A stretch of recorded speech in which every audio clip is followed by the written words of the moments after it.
مکمل کر لی ہے۔ احمد شہزاد کو ٹیسٹ اور T20 جبکہ شعیب ملک کا بھی محدود اوورز کے اسکواڈ سے چھٹی کا قوی امکان ہے۔ عمر اکمل کو بھی تینوں فارمیٹ سے فارغ کیا جا سکتا ہے۔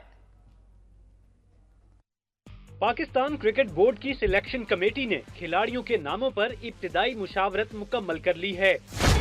خالد لطیف، افتخار احمد اور خرم منظور کی ون ڈے اسکواڈ میں واپسی کا فیصلہ کر لیا گیا ہے۔ محمد حفیظ، وہاب ریاض اور عماد وسیم کی شمولیت فٹنس سے مشروط کر دی گئی ہے، جبکہ محمد عامر اور سلمان بٹ کی شمولیت ویزا کلیئرنس سے مشروط ہے۔ سزا یافتہ ان دونوں کھلاڑیوں کو فزیکل فٹنس کیمپ میں طلب کیے جانے پر بھی غور کیا جا رہا ہے، جبکہ ویزا کلیئرنس ملنے پر Salman Butt one day squad میں شامل ہو سکتے ہیں۔ نوجوان بلے باز بابر اعظم کو ٹیسٹ جبکہ اسد شفیق کو ون ڈے اسکواڈ میں بھی شامل کیے جانے کا امکان ہے۔